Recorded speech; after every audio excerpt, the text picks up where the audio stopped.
taking me a cool break right now. Thank God it's Friday. Ooh, I'm gonna sleep good this weekend, y'all. Check this out, man. My boy Kelly Kelly tapped in on something, and he asked me, "Was it real what Pretty Kenny say about the bully?" AKA Larry James. And trust me, man. The bully had a squabble. Now, on the west side of Compton, you ask anybody on the Piru side, Crip side, about the bully, they're gonna tell you, knock out artists. The squabble was good. I remember when I was a young dude, like in 7th grade, man. Like James in high school. And he was finna fight some well-known dude, but they meeting at the court. One of the coolest squabbles I seen. But I'm gonna tell you there's other homies that had a squabble too. David Lee Scott, Tony Hines, Frank Van from the Pocket. You feel me? Trent Booker from Nutty, Big Ann from Nutty, squabbles. You feel me? Hey, listen to Dirty Wayne, resting in peace from the block, squabbles. You feel me? We had squabblers, man. Now, in my era, whether people really want to believe this or not, in my era for Front Corner Pocket, the nigga that we felt had to squabble like Lottie was June, Sugar Free. That was my nigga. All of us had that squabble. And my homie Bebe, my road dog, right? Bebe was a little shorter than me. My homie Lil Crip, that's like my cousin. Cuz had a squabble. You feel me? The Doc. You feel me? But Larry James, man, he's legendary over there in Front Hood, Corner Pocket, Mona Park, Carver, West Side, Piru. He had the squabble, man. That was the bully. But y'all misinterpreted what they say when he's a bully. And you might have had dudes, Too Pretty Kenny said one time he was shooting dice like he was D-boy in the dice game. I ain't never seen Larry James like that. Never seen him like that. Never seen him like that. I know Larry James' whole family. His mother, father, sister, and all his brothers. His biggest brother, Joe James, was my baseball coach. He's supposed to be out here in October. Hopefully I run across him. You feel what I'm saying? See him again. We went out to dinner last time he was out here, right? But Larry James, man, listen to me. I remember when I was in 9th grade, Mr. Freeman gave him a job at Willowbrook, him and Wilkes. That was his road dog, Shaq Daddy. Gave him a job at the Brook. Larry James was with the Biz, and then he started working at BFI. My big homie, Michael Graham, ran BFI. Gave him and Wilkes a job, you feel me? He said he had him rolling to the stomach. Hey, listen to me, Snipe. The bully, watch this. Somebody went to school with me one time, called the bully ex-wife a bitch. And by the time I turned around, man, all I seen was two eggs, two eyes, looking like boiled eggs. That if he'd have pushed it, the blood would have came out of it. Larry James nodded the boy out. I ain't never seen nobody, I never seen Larry James bully nobody, but if you called him out or you got beside yourself, he gonna give you what you want. He gonna give you that ass whooping. He had a squabble, man. Same with Lacelle from the Pocket. You feel what I'm saying? Lacelle just was out there with the squabble. Same like the big homie David Lee Scott from the Pocket. Squabble, man. When I was a young motherfucker, the homies, we felt, think we couldn't do too much because they'd be around. David Lee pull up. Hey, man, I used to act the ass. I knew David Lee wasn't going to let that happen to me. David Lee had a cold squabble. Mac Watts got a squabble. You feel me? That's what Front Corner Pocket was really known for. Staying sharp and squabbling. And hey, you had to, whatever come out your mouth, you got to defend it, man. I miss Larry James. Larry James was a cool motherfucker, man. And he wasn't just my big homie, he was like a big brother to me. You understand what I'm saying? Could have got his money. You understand what I'm saying? Good brother. His little brother used to play football for the World League. You feel me? But man, his little brother, I was a couple years older than his little brother. We went to school together, played baseball together. You understand what I'm saying? He had, and his brother, my big homie Craig Metcalf. Listen to me, y'all. Craig Metcalf had a squabble, man. That's the only one of my big homies ever put. No, him and Frank Van. Put him. How long I've been gone? 30-something plus years, Snipe. Then I hit the streets, man. You know what I mean? I ain't never going back to nobody plantation, man. Never. Never in my life would I ever go back to anybody plantation. You understand what I'm saying? I had an experience today, man. I was doing something before I came to work. I seen this Hispanic dude and this brother, Lord, man. Hispanic dude like, man, I want that fade. So I low-key broke it up, right? I broke it up. You feel what I'm saying? I broke it up so they wouldn't fight. But I tell Hispanic dude, man, you putting your girl at risk, she pregnant. All right, OG, he respected that. But it just goes to show you, man, how brothers and Mexicans be so quick to want to impress somebody. So me and the essay dude got to talking. I say, penitentiary filled with motherfuckers with that mentality. He said, yeah, I know, man, I just left there. So why you trying to go back? This is what we got to be careful of, y'all. We can't be out here, I don't give a fuck who it is, allowing somebody to get inside your head and have power over you to make you want to do. The bully, I was in the pen when he died, Mayweather, and I really can't say, right? I really can't say. All I know, one day I called from New Folsom. My mother told me Larry James passed away. You understand what I'm saying? Larry James, watch this, man. Larry James and Shaq Daddy used to have Grand Prix. Larry James was green and Wilkes was brown. They was the BFI niggas. Wore they slacks with their Rollins and Knicks with their Stacey Adams. You understand what I'm saying? Thought they was Boss Max. You know what I mean? And Larry James was a good brother, man. I'm glad we keep his memory alive. His spirit is inside of us. You understand what I'm saying? Because we got a lot of homies that's resting in peace that died too young. And I know they be watching me from heaven saying, man, look at that little bad motherfucker doing his thing. You understand what I'm saying? Now, you got to always remember somebody that touched your life. Larry James touched my life in many ways, man. Even when I first started hustling, when I got out of YA. You understand what I'm saying? I mean, I'm going to give y'all a story, right? Me and Bebe selling some water. The motherfucker coming out trapping and rob us. Larry James is there. I opened up the door, right? Yeah, what's up? I mean, we want 8 ounces. So I'm finna let them in and, pull this shit up, thinking they finna get it. They draw down. I holler for Larry James, say, Bully. Like he can say, watch this. Bully say, shit, I'm getting on the carpet like everybody else would get on the carpet. They get a half a gallon of water, 8,000. But it was funny, watch this. They didn't find all the money. They ain't go upstairs and get the rest of the money in the apartments, right? But after they left, man, me, Baby Wilkes, and the Bully started laughing at the shit. Bully said, man, what you expected me to do? Shit, put hands on the motherfucker, you feel me? But Larry James, even when I was a kid, man, he used to come to El Segundo Park and watch me play baseball. You feel me? I used to go big on the baseball court if me baseball diamond if we be losing. Larry James said, man, stop acting like a little punk, man. Soak that shit up. Show some good sportsmanship. The Bully was a good brother, man. And I'm going to share this with you. When he worked at Willowbrook when I was in 9th grade, me and Baby June and DK and them ditch, Larry James make us go back to school. He wasn't with that shit, man. He wanted us to be better than what he was. That's what made him earn the title of being a big homie. You understand what I'm saying? Did he have his flaws? Hell yeah, everybody got their flaws. That was like my big brother, man. The James brothers, that family in my hood is legendary. You know what I'm saying? From Joe to Jerry, you feel me? All of them. Even his sister, man, had the beautiful smile in the world, man. You know what I mean? But the Bully was a beast, man. Like Too Pretty Kenny, man. We talked about 6 months ago, man. He said, "Sure, I remember your little badass. And you just run on my street going one of my road dogs lived across the street from Too Pretty Kenny in the pocket. Boss man, Laverne. So I used to roll over there, you know what I mean? Like when I grew up, man, front hood, pocket hood, and front hood was really one set. Even though with 2 different names, but we was clicked up together. Everybody road dog, we was on opposite sides of the tracks. Like when I crossed Divider, the homies like, where you going, Bam? So I'm going in the back of the woods, man. I mean, I was going in the pocket. And we had a ball, man, you understand what I'm saying?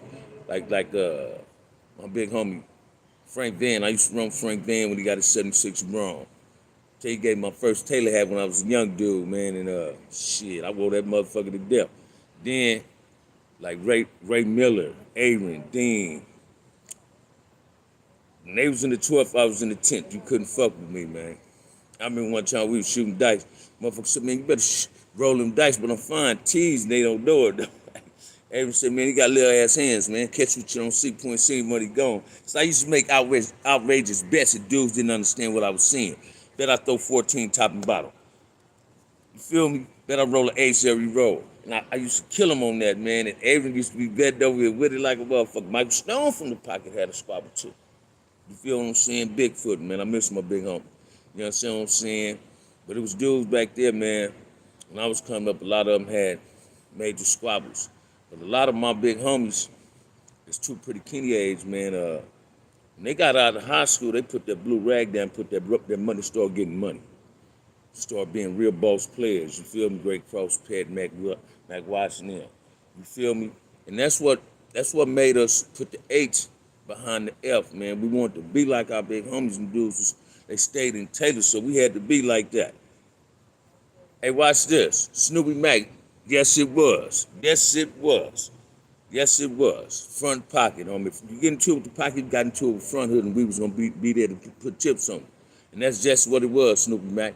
And we had a family net, you feel me? Like I hung at Sugar Free grandmother's house. His uncle was one of my childhood road dogs. I still talk to him, though he lived in Vegas, my homie June, right? I'm gonna tell y'all another story, man. I mean, when I got out of YA, man, my homeboy daddy let me use his car to drop my girl. And me and my little homie Junebug, I think Junebug was like in elementary or the 7th grade. I said, man, ride with me. And we went through West Side Park. They threw up the P at me, right? I like threw up the F, right? Next thing you know, they get behind us and start busting. I hit the canal. I said, we got to get up out this motherfucker because it was raining. So, you know, the way you turn about Centennial, I can have a wreck. And Junebug was young, man, and he still remember that incident. You feel what I'm saying? That's somebody I'm real proud of, man. I'm a type of dude, man. I love it when my homies call me and they say, hey, big homie, man, keep doing what you're doing. We're proud of you. It's like I tell y'all, man, this is the longest I've stayed on the street since I was 12 years old. Man, I'm loving my freedom. I'm enjoying this motherfucker, man. I'm staying, trying to do something positive with my life. I'm trying to create something positive in the communities. People just ain't biting into it. I don't understand why people don't tap in and listen to a positive message. They listen to some bullshit, some controversy. You understand what I'm saying? I was listening to somebody say yesterday that Scud and Altola Moore shouldn't be messing with these kids on YouTube. Let me share something with you, man. Kids ain't gang members. Kids don't disrespect the dead. Kids don't disrespect people's parents. You understand what I'm saying? So when somebody is trying to chastise somebody for being disrespectful and obnoxious, how can he be out of pocket? Why y'all run from real shit and run to bullshit? That baffles me, man. I'm confused by that shit. I swear to God, I'm overwhelmed by a sense of stupidity that dudes give out on here, and people taps in it and give them subscribers. I'm always trying to keep it a buck, man. That's all I know how to do. I'm not on here to create drama. Watch this. I'm not on here to create race shit, because I got Hispanic homies. You understand what I'm saying? That I got love for. I can go to their house today and sit in their mama house and eat and do all that. You feel me? I'm a real one from my hood, man. Like I said yesterday, man, I know damn near every generation in my hood. And the ones I'm meeting now, either they daddies was my little homies or they granddaddies was my big homie. You understand what I'm saying? I done met a few of my little homies, and they come back to see me a couple of days later and say, hey, man, my mama know you. She speak highly of you. Yeah, my grandmama know you. You understand what I'm saying? Like my homegirl Frida, her mother, that Mr. Tron is all right. I remember she was selling insurance policies. And one of my cousins from Nutty's sister, my cousin Deborah Ann, was born when I was over there when she came. So they go in the house. She go in the house to do her thing, talking to Mr. Tron. And when she left, my cousin came outside, right? She said, boy, that lady said you one of the most respectful little boys in your community, but you was bad as fuck. Because I knew as a kid, man, if I did anything wrong, that the neighbors used to whip your ass. You think you did something around the corner before you got to the house, your mom and daddy already knew about this. You understand what I'm saying? So I was a dude, man, that walked many miles, crippin', trying to build a name for my motherfucking self. And watch this, although I ran with a crew, I was a solo bolo actor. And my homies would tell you that was up under me and with me. I'm gonna conduct my business. Y'all just clean up the aftermath. You understand what I'm saying? I ain't never tried to put nobody's life at risk, man. I ain't never told nobody to join no gang. You understand what I'm saying? So I remember when my homie Junebug, K-Bo, them, Burp, them, Bohead, Lebo, Jobo, K-Bo, KT, Bushead, Smiley Joe. You know, I remember all them when they first started gang banging, man, because they was kids. I remember them when they, but I can't say who influenced that. See, this is what people don't know. See, the news media and the system will sit up and tell you, OGs be trying to manipulate and dudes to join gangs. No, man. Sometimes you emulate what you see. That goes on today. You understand what I'm saying? But the name of the game today, most dudes that was gang banging. What's up, Gerald Parker? Nutty Block for real, baby. Front Nutty. What people need to understand today, man, G's like me, we don't want to see kids gang banging. Gang banging is never going to die out. But these kids today look at gang banging like it's watered down. I had a youngster tell me that. I said, man, you like banging? He said, yeah, but it's watered down. I'm like, what you mean? When it's watered down, it means it's weak. You feel what I'm saying? See, when I drink Remy, I don't drink it with soda. I drink mine straight out the 5th bottle by myself. When I sip on Douce, I sip on it with ice. I don't try to get it watered down with nothing. So if it's watered down, that means you don't want to be a part of it. We got to start teaching these youngsters that it's something besides Cripism and Damuism. You understand what I'm saying? You got a lot of older homies and homies my age with businesses, contractors, and all this.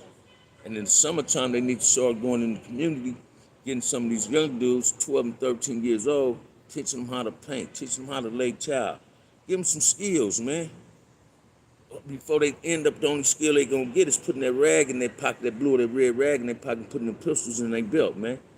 So let's teach them a skill. Let's teach them not what we used to do ain't cool. You understand what I'm saying? I pray my nephews never end up being gang members, man. I used to always say, man, I had this girl I used to mess with. She said, if we'd had a son and you'd have came home and he'd been gang banging, how would have reacted to it? I said, if he'd have been from front hood, I'd dropped his ass off on Piru Street and say, get home. You want to be about this? Let's see if you can be about it. But we got to teach them that it's something better to do besides posting up on the corner. Hey, man, some of the weirdest shit I be seeing, the motherfuckers hang out with they homies' kids, but ain't trying to enlighten their homies' kids. So I try to enlighten all my little homies' kids, because their kids, some of them is my little homies. Some of them call me their uncle. You understand what I'm saying? I was saying something one day, and I asked the bully nephew, my homie Bone. I said, was I wrong when I just said? He said, hell no, big homie. And all my homies was listening to me. You feel what I'm saying? He said, no, big homie, keep talking. Because I'm a dude ain't never believed in overstepping my boundaries. See, but I also believe and know for a fact that overfamiliarity brings about disrespect and you don't even realize it. So we got to be careful, man. We got to understand that it ain't about butting in, it's about getting cut in. It's our responsibility, y'all, to get our village back together, man. Watch this, man. Don't lose the thought of not ever being together in one unit, because that's what we meant to be. Yeah, it's gonna always be divide and conquer, but we got to start lacing each other. Hey, you know what, man? And I love that too, Killer Cali, right? We got to start lacing each other, man. We got to start taking time out and talk to homies. You feel me? Hey, check this out, man. Everybody need a close mouth friend. Everybody need an ear to talk to. You understand? I reach out to some of my little homies, like my little homie Redbird. If I go through something, man, I'll call Redbird and chop it up with him. I do that with my homie Willie, man. Willie grew up together, one of my childhood best friends. I call him and I talk to him, tell him what I be going through.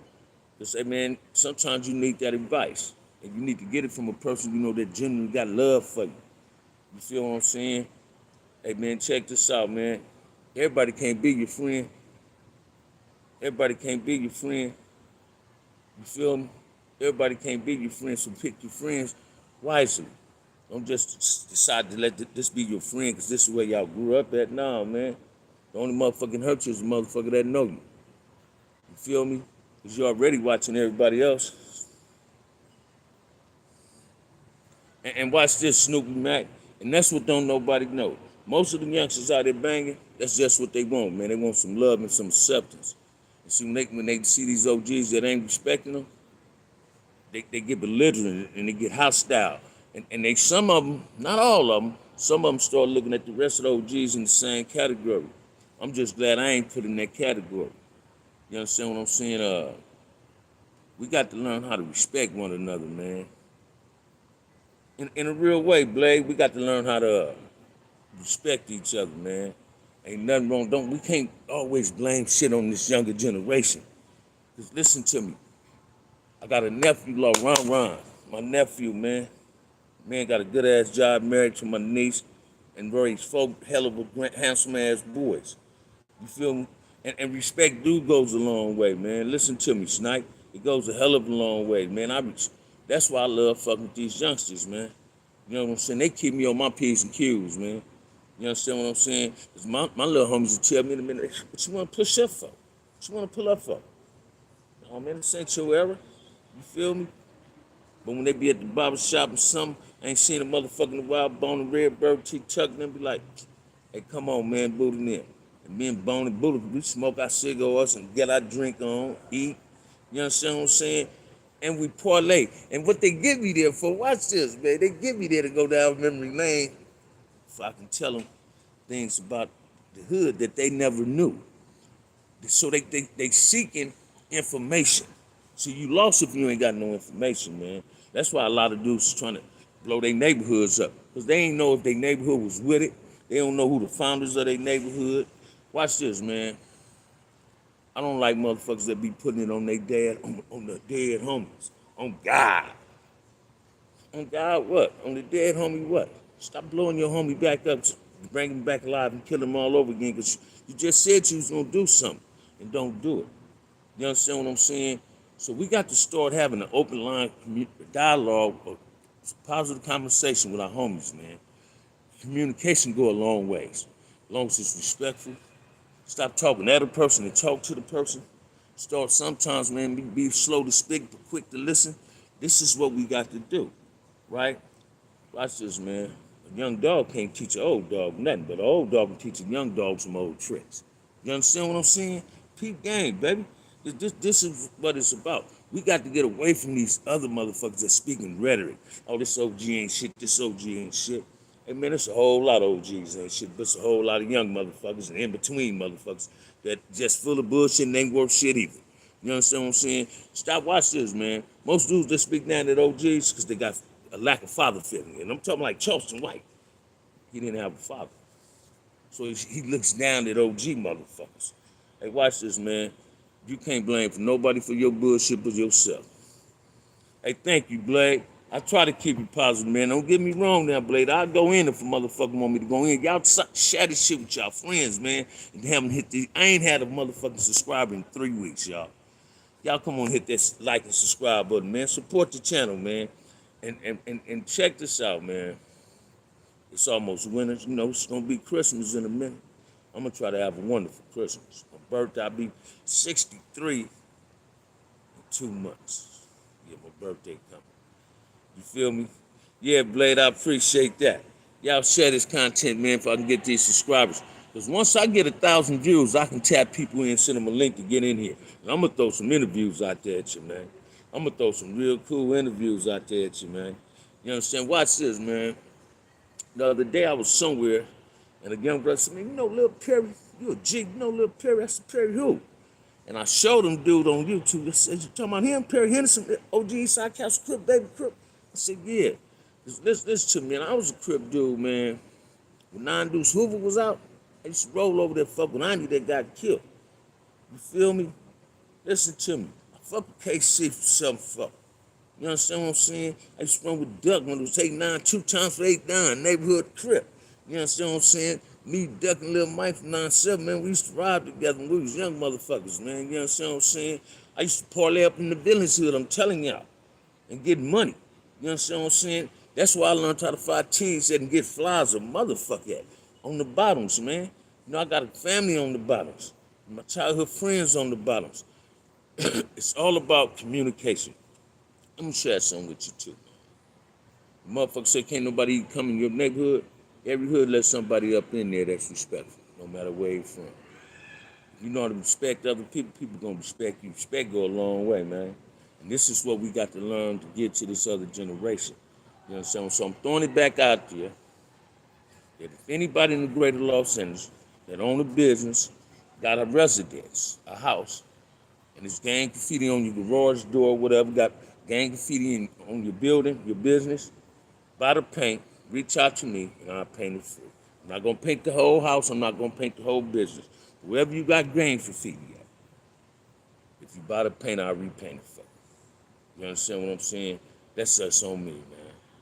I'm just trying to play it forward, man.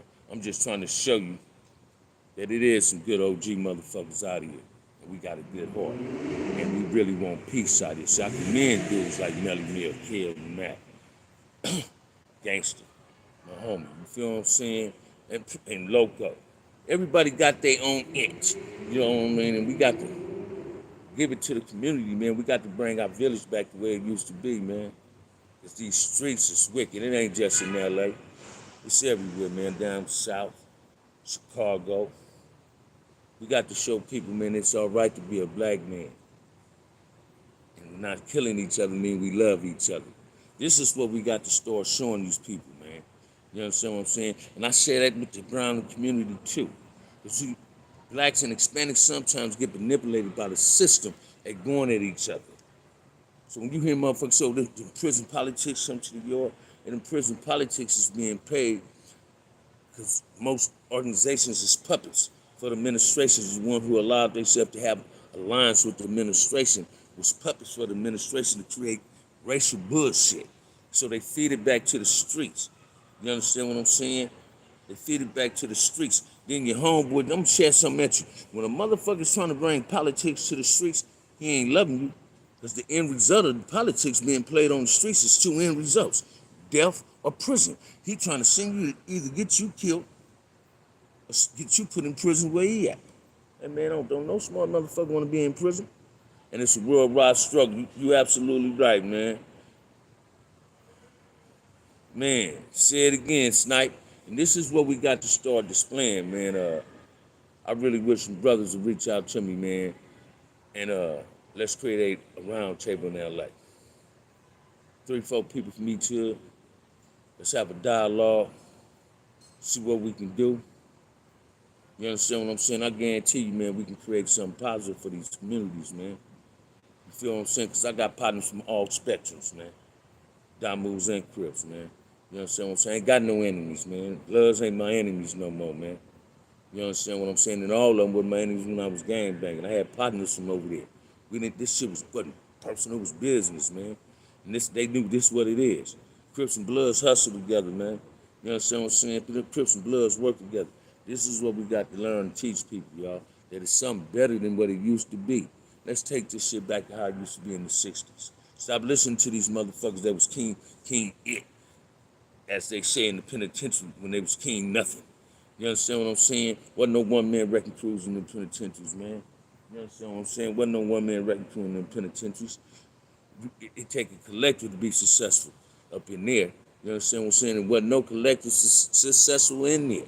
Everybody thought the Emmy gave motherfuckers problems. Let me share something to you, man. I don't want nobody to take this the wrong way. Chris prevented a whole lot of shit in that penitentiary, man.